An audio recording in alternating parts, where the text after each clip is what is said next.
Meus irmãos, as crianças vão sair, nós vamos abrir a palavra de Deus em 1 João capítulo 4, versos 7 a 12. Estamos aí retornando com os irmãos depois de um bom tempo, né, sem fazer uma leitura com os irmãos para meditação da primeira epístola de João, né, recordando aí, que nós temos caminhado na primeira epístola com os irmãos, né, e antes das nossas férias nós tivemos 2 domingos com pregadores de fora, né. Então os irmãos não me ouviram, né, e depois mais 15 dias, então tem um mês que a gente não lê a carta e nós vamos fazer essa leitura então, versículo 7 ao 12 para nossa meditação.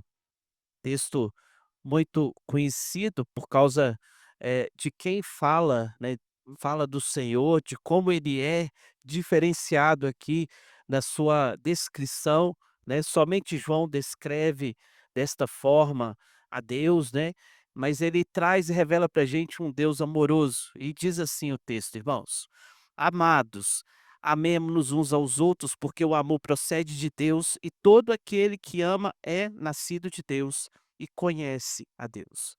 Aquele que não ama não conhece a Deus, pois Deus é amor.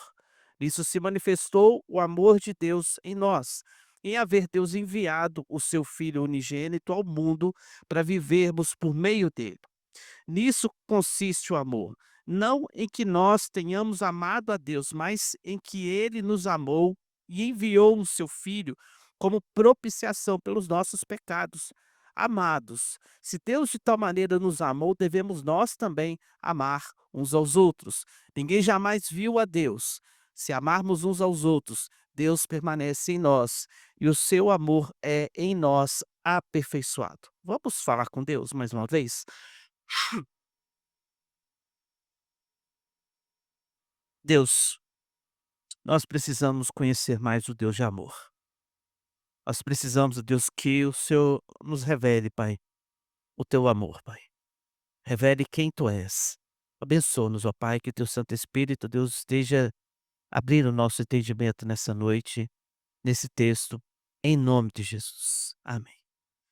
Irmãos, recordando, nos versículos anteriores, versículo de número 1 ao versículo de número 6, irmãos, João ele alertou, os cristãos da Ásia, mostrando a eles a necessidade de julgar as mensagens que eles estavam recebendo daqueles pregadores que saíram do meio da igreja e se tornaram então pessoas que profanaram a verdade santa do Senhor e estavam pregando um outro evangelho que não é o evangelho ensinado desde os primórdios pelos apóstolos. E agora João vai retornar a um tema, né, de forma bem abrupta, quando ele no versículo 7, ele volta a falar sobre amar uns aos outros.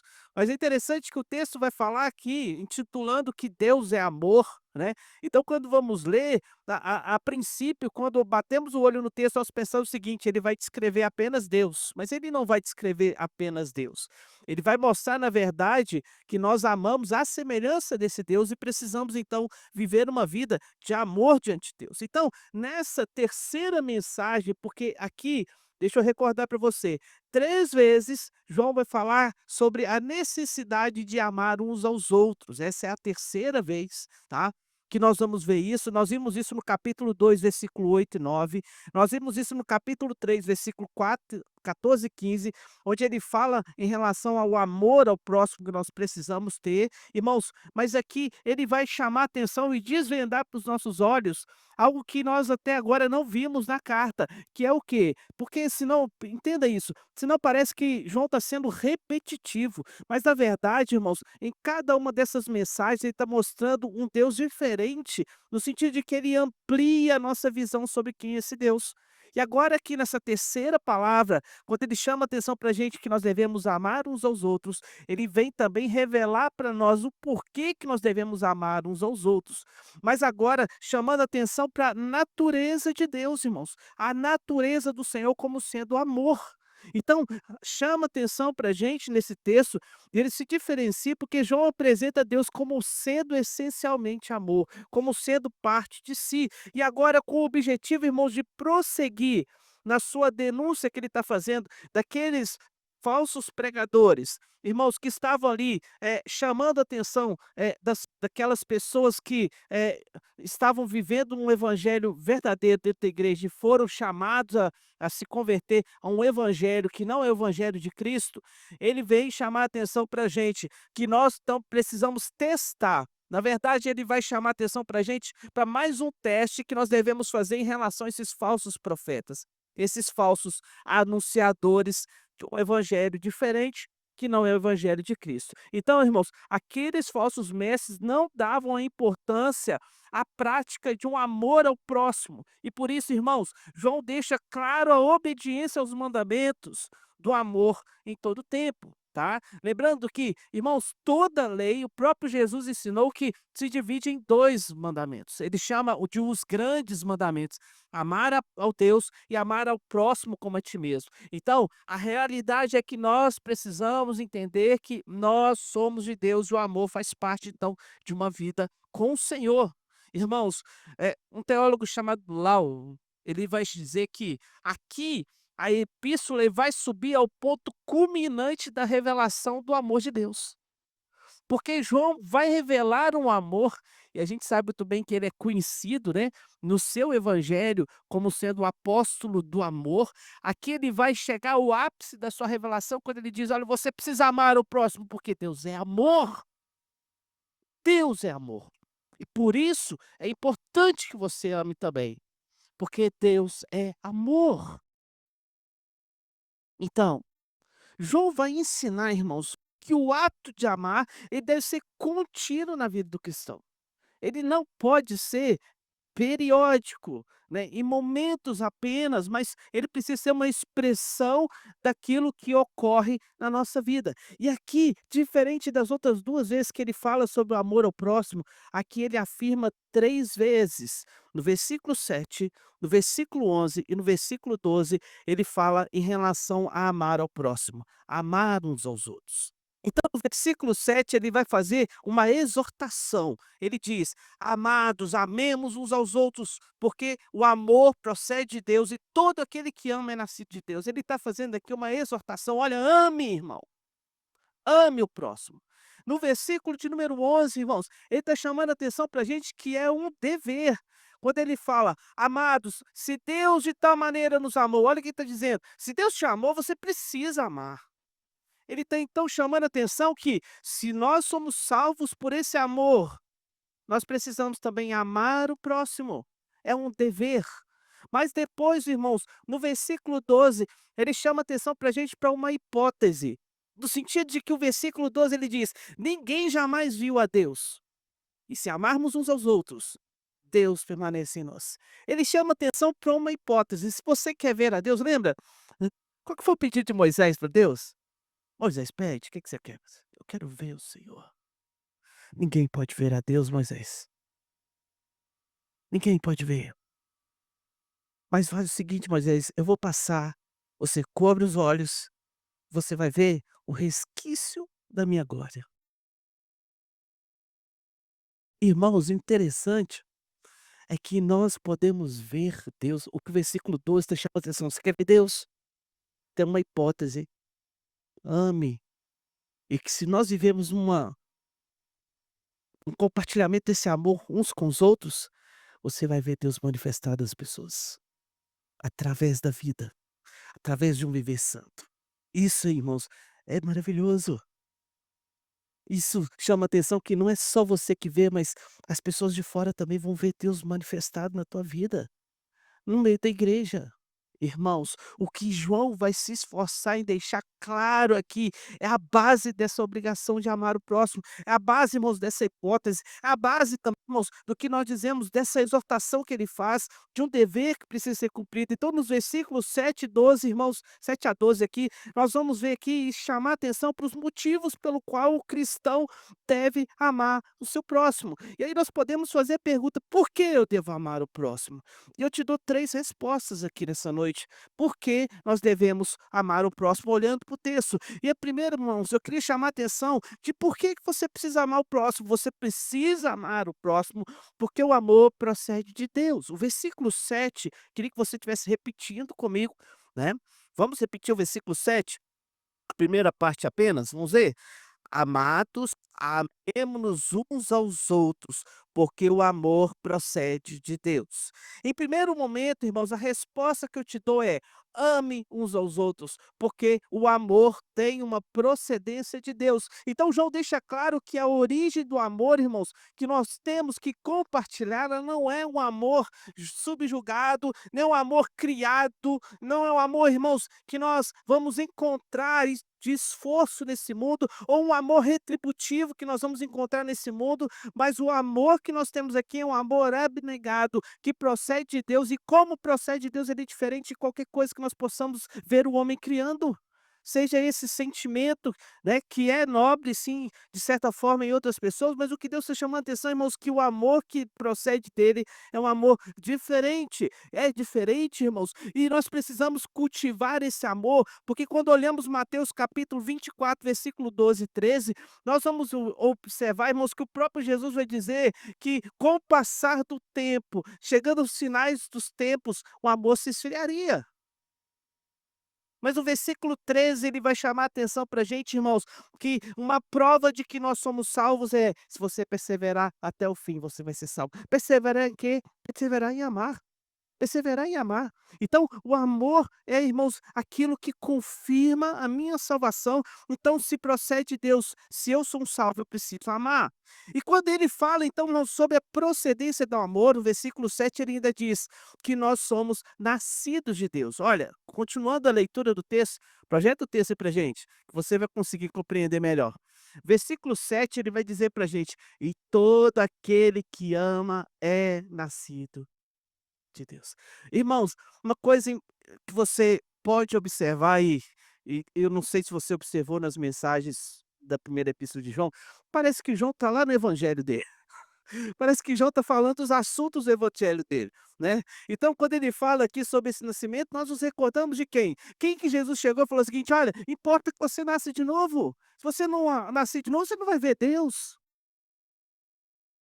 Né, você provavelmente vai se lembrar do capítulo 3, onde você tem Nicodemos, o encontro de Jesus com Nicodemos, que João, ele vai registrar belamente, chamando atenção para a gente, fala-se ali, né, talvez o verso mais conhecido das escrituras em todos os tempos, João 3,16, que Deus amou o mundo de tal maneira que deu seu Filho unigênito para que todo aquele que nele crê não pereça, mas tenha a vida eterna, mostrando para a gente a grandiosidade de um Deus amoroso. E ele chama atenção então que precisa nascer de novo. Mas esse nascer implica em outra realidade, né. Então deixa eu chamar atenção para você, e eu chamo atenção evocando aqui uma das leis que o Senhor criou. Uma das leis que o Senhor criou, irmãos, é que irmãos, você sabe muito bem que uma árvore, ela procede de uma semente, e não tem como você chegar para uma laranjeira e mandar ela dar manga, mas ela vai ser fiel à semente a qual ela foi gerada. Ela foi gerada de uma fruta, de uma laranja, onde você pegou ali aquela semente e cultivou ela, e quando ela cresceu, ela começou a produzir frutos. Você não pode esperar que os primeiros e os últimos, ou seja, qualquer fruto que ela venha produzir, seja uma manga.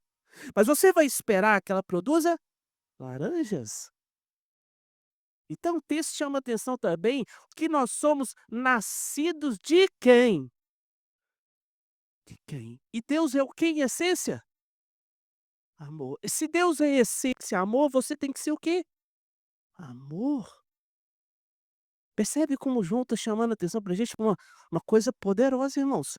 Uma realidade que nós precisamos entender, que se eu deixar de amar, eu estou negando a minha natureza transformada, renovada, modificada, porque eu nasci de novo. Não é isso que Paulo vai chamar a atenção para a gente, irmãos? Nós somos nova criatura em Cristo Jesus. Se eu não sou uma nova criatura, quer dizer que eu fui gerado. Se eu sou uma nova criatura, nasci de novo. Como Jesus falou que importava que Nicodemos entendesse que ele precisava nascer de novo, e ele está falando de um nascimento espiritual, lembrando, né, que Jesus não mandou ele voltar para o ventre da mãe como ele achou, né, vai lá, procura sua mãe, volta para o ventre e nasce de novo. Não foi isso que Jesus estava ensinando, mas espiritualmente ele precisava nascer de novo. Então, irmãos, o amor é evidência de que a pessoa está na luz. Capítulo 2, versículo 10, ele diz. Também, irmãos, capítulo 3, 10, ele falou também sobre procedência. No capítulo 3, 14, ele falou de novo que nós procedemos de Deus, o amor procede de Deus e nós, então, como filhos, procedemos dele. E de modo, irmãos, que se alguém desconhecer a Deus, ele afirma logo depois. Se alguém diz conhecer a Deus, irmãos, e não ama o próximo, ele diz: você é um mentiroso. Você, na verdade, não conhece esse Deus. Então, se nascemos de novo, irmãos, para a nossa vida, para que nós possamos praticar, para que nós possamos viver aquilo que nós somos agora, filhos de Deus, nós temos que entender que nós temos uma nova identidade. E, irmãos, amar não é fácil.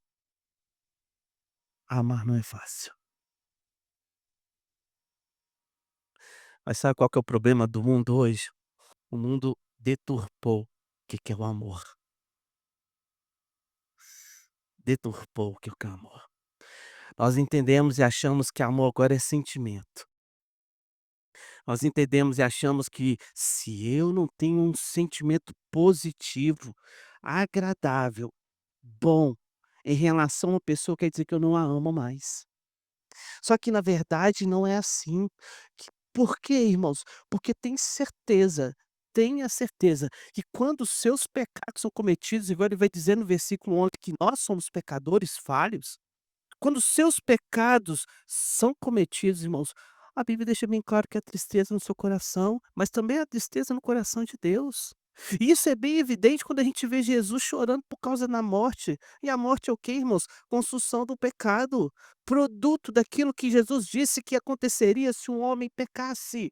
E quando ele vê Lázaro e vê a dor e a tristeza causada pelo pecado na vida de Marta e de Maria, a palavra de Deus diz que ele chora. E as lágrimas ali não são de distanciamento, de derrota, né, de: "Olha, eu não vou ver mais aquela pessoa que eu tinha um carinho ou um sentimento positivo", irmãos, mas agora é justamente por ver o que o pecado produz, o que o pecado causa. E nós então temos um problema com o amor. Nós temos um problema com o amor, porque nós ainda estamos numa natureza, não é verdade? Nós temos a raiz do pecado. E para a gente amar é difícil. Nós temos dificuldade de lidar com esse sentimento que Deus não tem. Deus não tem, irmãos, dificuldade de entender que muitas vezes eu vou precisar ser, por exemplo, duro com o filho, mas nem por isso eu deixei de amá-lo.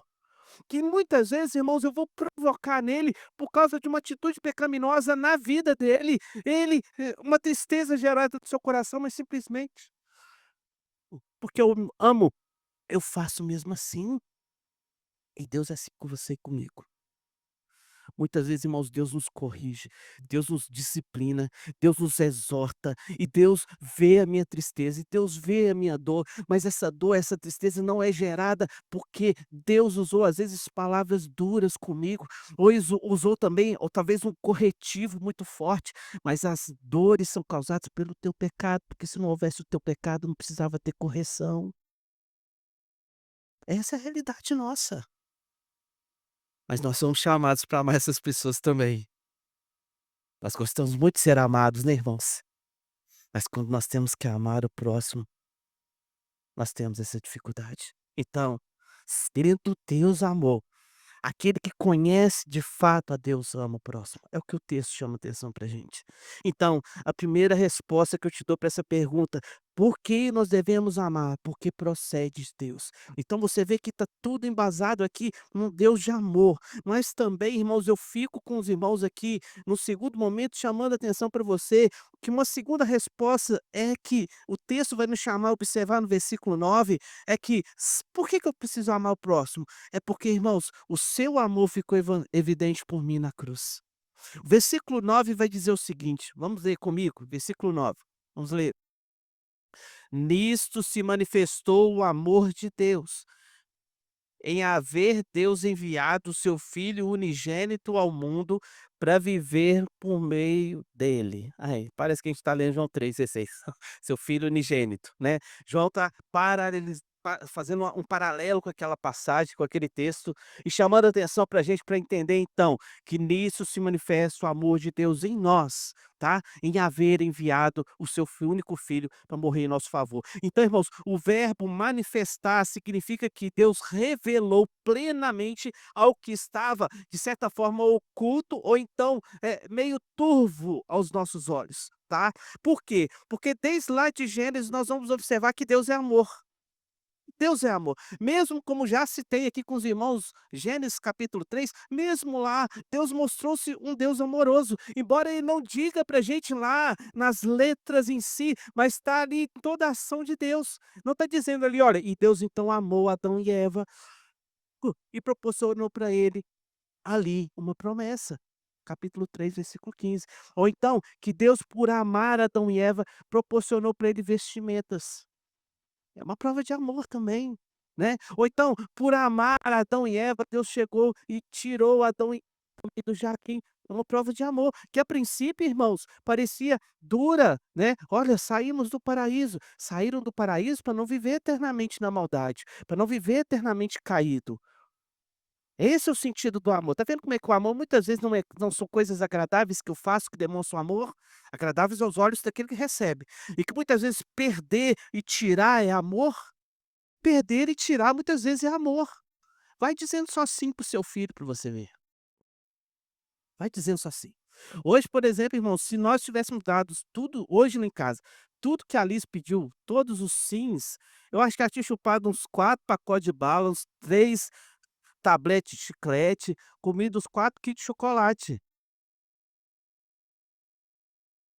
E hoje, né, Milena? Hoje já estava que estava.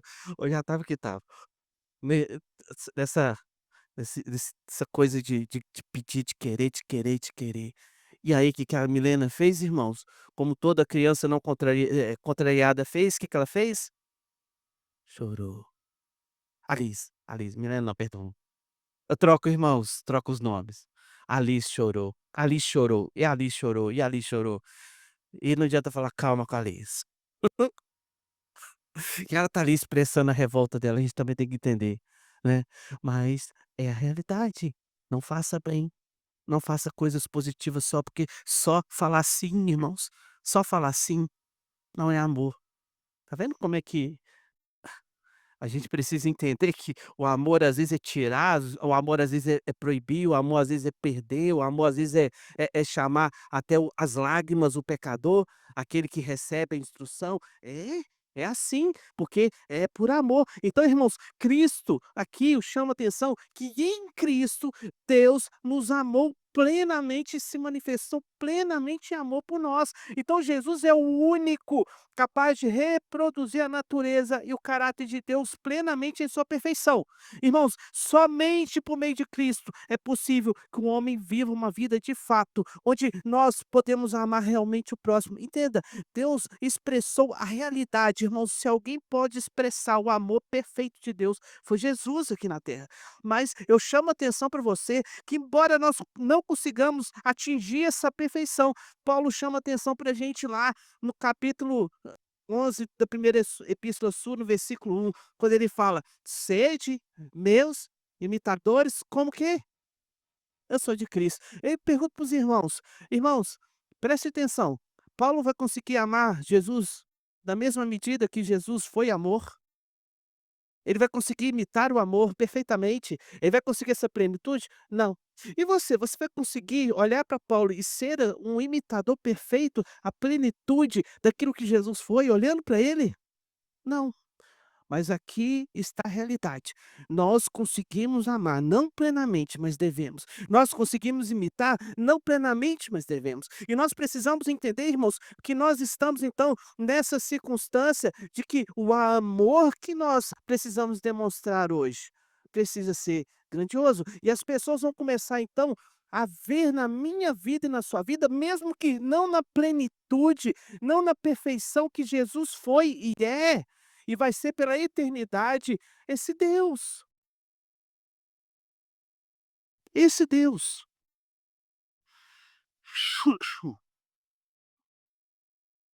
Essa é a realidade, irmãos. O mundo hoje não está vendo Deus mais. Porque as pessoas deixaram de amar. E quando eu falo que as pessoas deixaram de amar, eu não tô falando lá de fora, tô falando da igreja. Eu tô falando de você e de mim. Porque as pessoas eu pergunto pra você: "Você ama Deus? Você ama Deus? E você exerce essa essa disciplina de buscar ser igual a Deus? Você imita esse Jesus como você observa Paulo chamando a atenção que ele se esmerava em fazer? Você imita? Então se você não imitar esse Cristo, irmãos, a essa semelhança, o amor do mundo vai deixar de existir. Uma vida de santidade, uma vida de entrega, uma vida de negação daquilo que é os prazeres dessa vida. Deus nos chama a viver isso, irmãos. E nós precisamos entender que as pessoas precisam olhar para nós. Ó, irmãos, isso é pesado. Imagine você chegar para uma pessoa e falar o seguinte: querido, você quer aprender sobre Jesus? Ah, quero. Olha para mim, olha para mim. E aí, daqui a pouco, irmãos, lá no seu trabalho, você observa. Ou ele te observa, ele te olhando, ele tá te imitando, ele tá querendo saber como é ser crente, ele tá querendo saber como é amar a Deus, como é servir, como é ser igual a Jesus. E ele pega você atendendo o telefone e o patrão mandou você falar que não tá e você tá lá: "É que ele não está". E vai olhar pra você e falar assim: "Mas você é mentiroso, rapaz, esse Jesus seu é um mentiroso", né. Ou então: "Irmã, você ir na padaria, ele comprar o pão do café". E coitada da caixa te passou o troco errado ali naquela correria, na padaria, aquela loucura, e você viu que tinha dinheiro a mais, em vez de você devolver, você foi para casa tranquila e alegre, infelizmente alegre ainda. Só que aquela mulher vai lembrar que provavelmente foi você que ela passou o troco errado. E aí ela vai lembrar o seguinte: "Mas não é aquela irmã lá da igreja que tentou um dia me falar de Jesus?" Percebe, irmãos? É um peso muito grande. Você chegar e falar o seguinte: "Ó, sede meu imitador". O que Paulo está falando aqui, irmãos, é algo muito sério. Paulo não está falando o seguinte: "Ó, irmão", eu já vi muita gente falar isso: "Ó, irmão, você está indo lá na igreja, mas olha, você olha para Jesus, tá? Não olha para mim não, não olha para mim".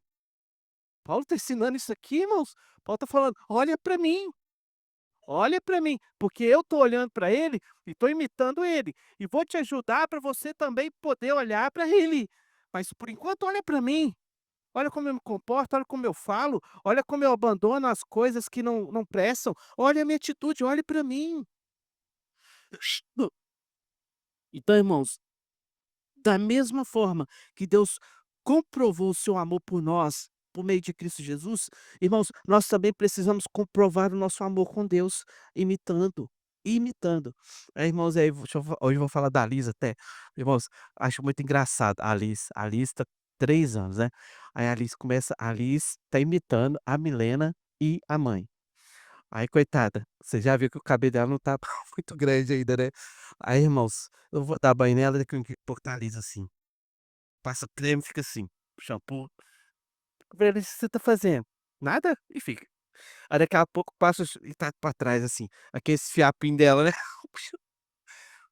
Eu falei assim: "Gente, como é que olha pra gente, tá imitando a gente, imitando a gente". Aí outro dia aí eu dei banho nela, aí fui vestir a roupinha dela, aí eles estão ensinando a Alice ficar vaidosa, irmãos, aí a Alice tem um creminho dela de corpo, né, aí ela pega a Alice, põe o creme na mão dela, eu deixo ela fazer tudo, eu sou diferente, a mãe passa tudo, o pai põe pra fazer. "Põe aí, lava cabelo, passa creme", eu sou assim. Aí vou lá, põe na mãozinha dela, e ela tá demorando, aí ela tá assim com o creme.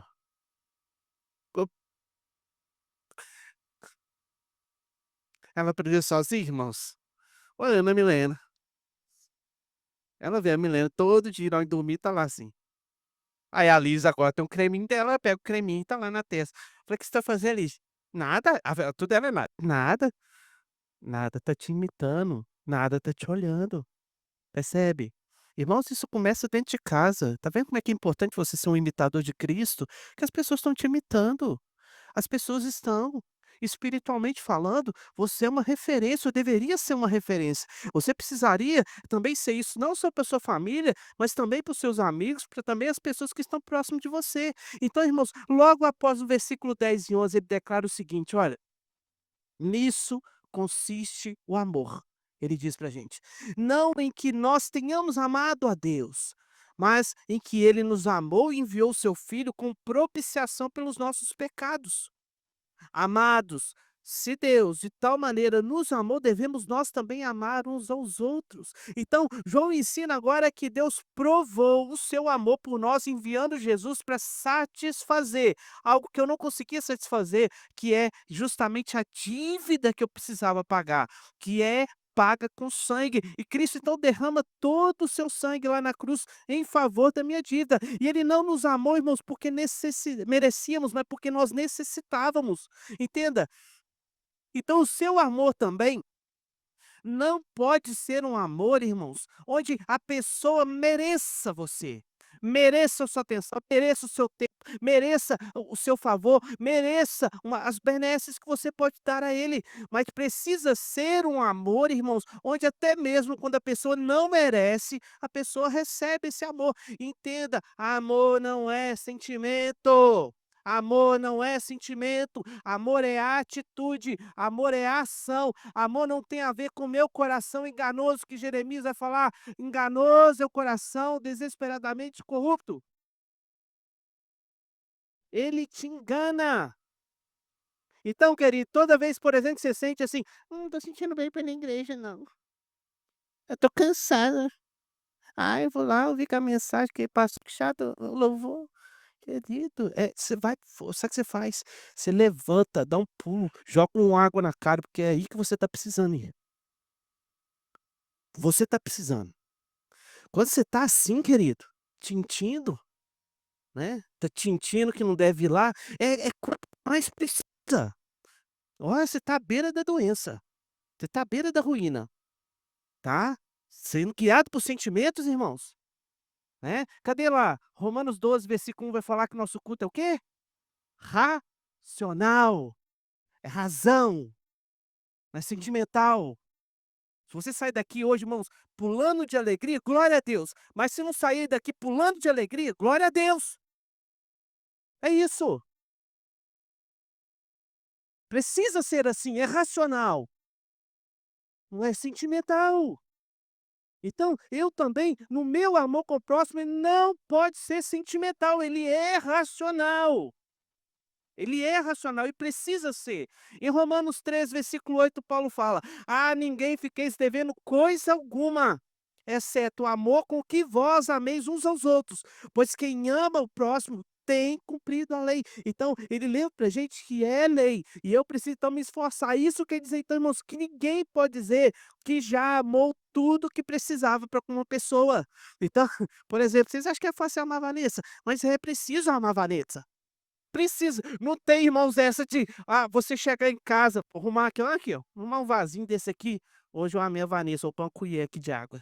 Na hora que tornar, acabou, amor, acabou. Não é assim, não é na proporção que eu acho que ela mereça, mas é na proporção que Deus acha que é a necessidade da nossa irmã, semelhante a você, querido, e semelhante a mim. Nós amamos as pessoas, irmãos, independente do seu merecimento. Tá, a Vanessa merece muito, glória a Deus por isso. Então, irmãos, essa menina vestida de boneca, que coisa maravilhosa. Não, já sei tudo que eu precisar, eu corro na Vanessa. Outra Vanessa. Louvado seja Deus, né. É, irmãos, talento, viu. Quem tu que põe na mão dessa menina, desdobra, não é verdade? Louvado seja Deus por isso. Que surjam mais, tá, irmãos? Ó, imitem, tá. Lembra do ser de imitadores? Imitem a Vanessa. Imitem. Tudo que jogar na sua mão, faz, faz. Ah, você vai ver como é que a coisa vai ficar boa aqui, né. Irmãos, terceira, deixa eu deixar aqui para você, outra resposta que eu te dou, por que nós devemos amar ao próximo? Nós devemos amar ao próximo porque fica evidente que ele está em nós. Olha o versículo 12, encerrando, ele diz o seguinte pra gente, ó: "Ninguém jamais viu a Deus. Se amarmos uns aos outros, Deus permanece em nós e o seu amor é em nós aperfeiçoado. Então, esse versículo lembra, irmãos, Paulo, quando ele afirma lá em 1 Coríntios capítulo 6 versículo 9, em relação a nós sermos santuário do Espírito Santo de Deus. Então, ou seja, o Deus habita em mim, né. E João aqui então vai chamar a atenção para gente, irmãos, que ninguém viu a Deus, ninguém viu Deus, tá. E ele é o Deus invisível. Timóteo foi instruído por Paulo lá em 1 Timóteo capítulo 1 versículo 17, olha, não dá para ver Deus. Nós não vamos enxergar com os nossos olhos esse Deus. E que ele habita na luz inacessível, que não pode ser atingido. Em 1 Timóteo 6 versículo 16, ele afirma isso.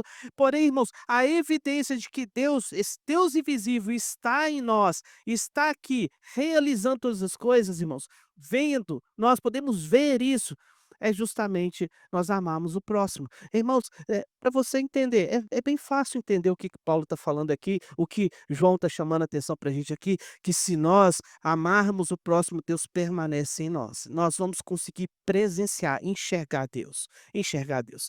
Vamos usar um exemplo aqui, querido. Ó, nós estamos no mês de agosto. O que que tem no mês de agosto? Não, o que que tem no mês de agosto? Não, no clima, no clima. O que que tem? Vento, irmãos. Ô lugar que não venta, aí do nada você começa a ventar, né. Esses dias, aqui não venta facilmente, nosso vento o dia inteiro, todo dia, todo ano, mas aqui começou a ventar no mês de agosto. Chegamos aqui, a diferença que a gente viu de clima de Minas para cá, foi que chegamos aqui uma ventania, né, então vem não, você não vê o vento, mas como você sabe que está ventando? Você sente, você sente, você consegue sentir Deus, você consegue ver Deus, né, ver Deus. Você consegue presenciar Deus movendo no meio da igreja, irmãos, na vida de cada um. Sendo assim, irmãos, um teste para que você possa saber também que se você é esse servo de Deus, se Deus tem agido na vida do seu próximo, irmãos, quando nós observamos Deus agindo no nosso meio, nós estamos evidenciando ali a presença de Deus, e Deus então tem permanecido no nosso meio. Então a declaração, por exemplo, de Estevão, irmãos, é importantíssima quando nós observamos ele para ser apedrejado, quando, irmãos, ele erguendo os olhos aos céus, ele clama a Deus, dizendo o seguinte: Senhor, não lhes imputes esse pecado. O homem está sendo apedrejado, intercedendo por aqueles que estavam ali fazendo mal para si, e ele então pede a Deus que abençoe a vida daqueles homens que o estão apedrejando, irmãos. Isso é um sinal claro de que esse homem está também entendendo o que que é o verdadeiro amor. O verdadeiro amor não é mérito, mas ali nós podemos dizer claramente que Estevão tem sim Deus, tem a presença de Deus manifestada naquele momento na sua vida, com certeza. Aí você pode falar o seguinte: "Mas pastor, você não sabe o que fizeram para mim? Você não sabe o que eu estou passando, você não sabe o que eu tenho enfrentado, as ofensas, as injúrias, as maldades que eu tenho enfrentado, o tudo que eu tenho sofrido na minha vida, no dia a dia, no trabalho, em casa, você não sabe o que eu tenho enfrentado, pastor. Como eu vou ser assim? Como?" Irmãos, lá no capítulo de número 7, versículo 55, tem. Sabe por que que esse homem chegou nessa condição? Esse homem chegou nessa condição, irmãos, de amar desse jeito, não importando se era bem ou mal que fazia para ele. Estevão chegou nessa condição, porque o versículo 55 do capítulo 7 vai falar que ele era um homem cheio do Espírito Santo de Deus. Lembra que a palavra de Deus diz que você apaga o espírito, entristece o espírito, né. Se você fica cheio do espírito, talvez tá também aqui entre linhas dizendo que você pode se esvaziar do espírito. E a Bíblia dá alguns exemplos de pessoas que, por exemplo, perderam o espírito, né, percebe? Então, nessa relação do Espírito Santo, esse homem era cheio do Espírito. Uma igreja, irmãos, onde o Espírito Santo habita, não é uma igreja que fala em línguas como Paulo vai falar lá, tá? Com a igreja de Corinto, não é uma igreja, irmãos, onde ali há revelações, como Paulo vai falar com a igreja de Corinto, uma igreja que se manifesta o Espírito Santo de Deus, não uma igreja onde prodígios e sinais, curas e milagres são feitos, como acontecia em Coríntios.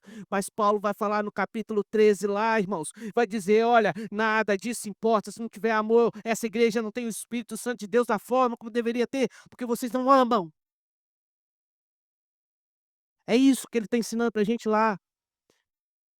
Se você quer ver falar de amor, né, irmãos, é impressionante, o cara mais duro, mais truco, mais ignorante que a Bíblia chama atenção pra gente, que é Paulo. Paulo era assim, grosso no falar, né, que foi lá e chegou para Pedro: "Pedro, você está em pecado".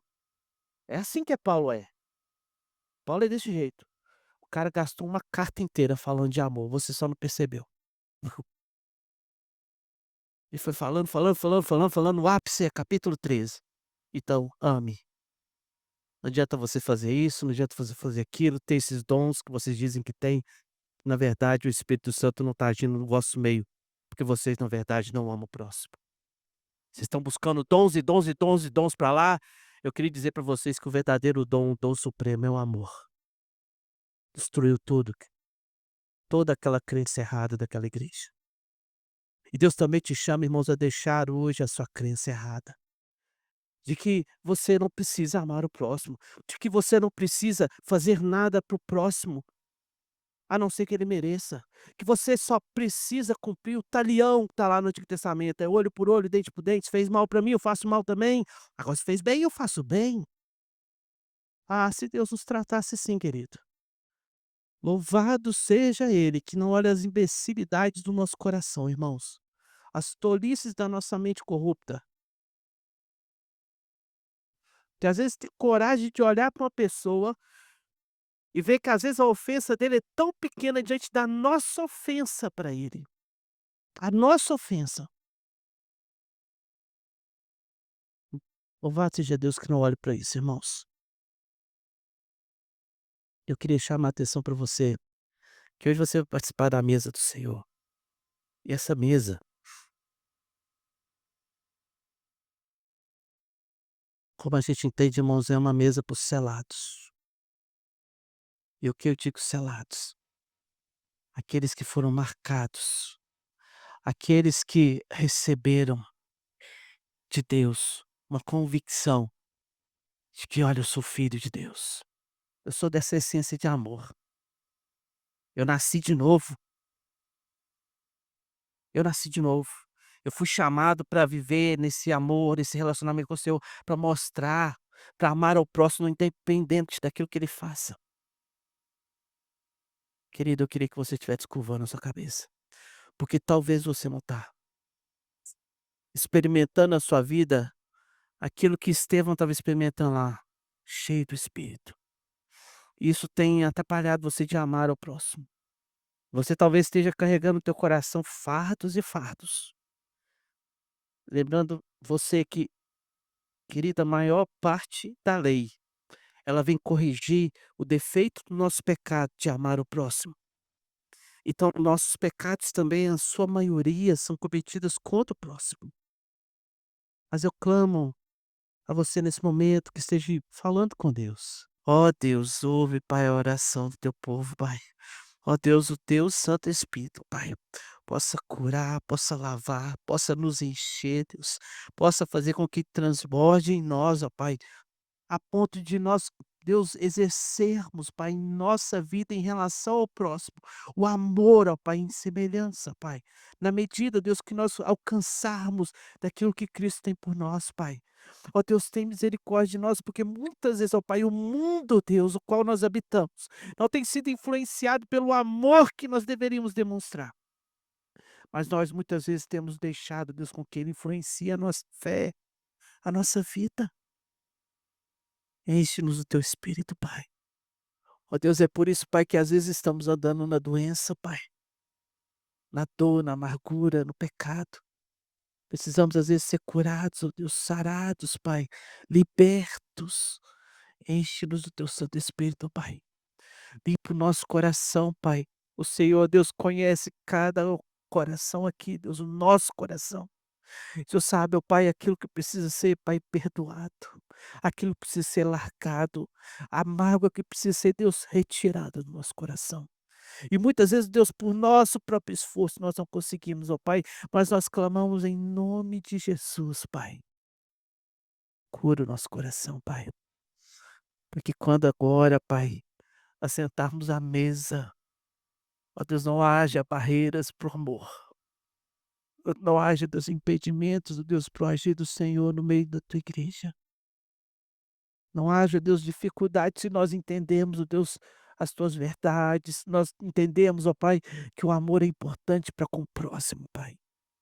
Nós somos chamados para sentar nessa mesa, Pai, como irmãos, em essência de amor, não como Judas o traidor, Pai, mas como os outros, Pai, que sentaram ali e se tornaram, Deus, realmente, Pai, que amaram, dispostos a abrir mão das suas próprias vidas. Age no nosso coração, age na nossa vida. Nós, nesse momento, ó Pai, consagramos essa mesa ao Senhor, Pai. E pedimos a Ti que o Senhor possa abençoar, para quando, Deus, tomarmos desse elemento, ó Pai, nós, ó Deus, possamos ter o nosso coração transbordado da graça do Senhor, rememorando, Pai, aquilo que é a verdade, que aqui está representado o sacrifício de Jesus por nós, a entrega dele, tanto do seu corpo como do seu sangue, para que nós pudéssemos viver em novidade de vida, para que nós pudéssemos ser transformados, para que nós pudéssemos também ser alcançados por um amor que nós nunca vamos encontrar nada igual. Oh, louvado seja o Senhor que nos amou, louvado seja o Senhor. Em nome de Jesus que oramos.